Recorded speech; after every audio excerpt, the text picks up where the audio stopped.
ಸಾದಿಕ್ ಸತ್ಯವಂತ ಎಂದು ಕರೆಯುತ್ತಿದ್ದರು. ನಮ್ಮ ಪ್ರವಾದಿ ಸಲ್ಲಲ್ಲಾಹು ಅಲೈಹಿ ವಸಲ್ಲಂ ರವರಿಗೆ ಯಾರಾದರೂ ಕೆಟ್ಟವನ್ನು ಬಯಸಿದ್ದರೆ ನಮ್ಮ ಪ್ರವಾದಿ ಸಲ್ಲಲ್ಲಾಹು ಅಲೈಹಿ ವಸಲ್ಲಂ ಅವರಿಗೆ ಅಲ್ಲಾಹನ ಹತ್ತಿರ ಒಳ್ಳೆಯದನ್ನು ಕೇಳಿಕೊಳ್ಳುತ್ತಿದ್ದರು. ನಮ್ಮ ಪ್ರವಾದಿ ಸಲ್ಲಲ್ಲಾಹು ಅಲೈಹಿ ವಸಲ್ಲಂ ಒಳ್ಳೆಯ ನಡತೆಗೆ ಒಂದು ಮಾದರಿಯಾಗಿದ್ದರು. ಒಬ್ಬ ತಾಯಿ ನಮ್ಮ ಪ್ರವಾದಿ ಸಲ್ಲಲ್ಲಾಹು ಅಲೈಹಿ ವಸಲ್ಲಂ ಮೇಲೆ ದಿನಾಲು ಕಸ ಹಾಕುತ್ತಿದ್ದಳು. ಆದರೆ ನಮ್ಮ ಪ್ರವಾದಿ ಸಲ್ಲಲ್ಲಾಹು ಅಲೈಹಿ ವಸಲ್ಲಂ ಏನು ಹೇಳದೆ ಸುಮ್ಮನೆ ಹೋಗುತ್ತಿದ್ದರು. ಒಂದು ದಿನ ಆ ಕಸ ಹಾಕುವ ತಾಯಿಗೆ ರೋಗ ಬಂತು. ಆದ್ದರಿಂದ ಆ ತಾಯಿಗೆ ಕಸವನ್ನು ಹಾಕಲು ಆಗಲಿಲ್ಲ. ನಮ್ಮ ಪ್ರವಾದಿ ಸಲ್ಲಲ್ಲಾಹು ಅಲೈಹಿ ವಸಲ್ಲಂ ಸಹಾಬರ ಹತ್ತಿರ ವಿಚಾರಿಸಿದರು, ಏನಾಯಿತು, ಆ ತಾಯಿ ಕಾಣುತ್ತಿಲ್ಲ.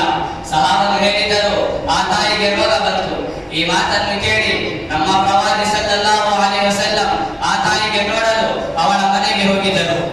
ಆ ತಾಯಿ ನಮ್ಮ ಪ್ರವಾದಿ ಸಲ್ಲಲ್ಲಾಹು ಅಲೈಹಿ ವಸಲ್ಲಂ ಅವರಿಗೆ ನೋಡಿದಳು ಮತ್ತು ಕಣ್ಣೀರನ್ನು ಸುರಿದು ಅತ್ತಳು ಮತ್ತು ನಮ್ಮ ಪ್ರವಾದಿ ಸಲ್ಲಲ್ಲಾಹು ಅಲೈಹಿ ವಸಲ್ಲಂ ಹತ್ತಿರ ಕ್ಷಮೆ ಕೇಳಿದಳು ಮತ್ತು ಈಮಾನಿಗೆ ನಂಬಿದಳು. ಸ್ನೇಹಿತರೆ, ನಮ್ಮ ಎಲ್ಲರಿಗೂ ಒಳ್ಳೆ ನಡತೆಯಿಂದ ಬಾಳಬೇಕಾಗಿದೆ. ಏಕೆಂದರೆ ನಮ್ಮ ಪ್ರವಾದಿ ಸಲ್ಲಲ್ಲಾಹು ಅಲೈಹಿ ವಸಲ್ಲಂ ಅವರು ಹೇಳಿದ್ದಾರೆ, ಒಳ್ಳೆ ನಡತೆ ಅಂತ ದೀನ್ ಆಗಿದೆ. ಈ ಮಾತನ್ನು ಹೇಳಿ ನನ್ನ ಮಾತನ್ನು ಮುಗಿಸುತ್ತೇನೆ. ಆಮೀನ್. ವಾಹಿರು ದಾವಾನ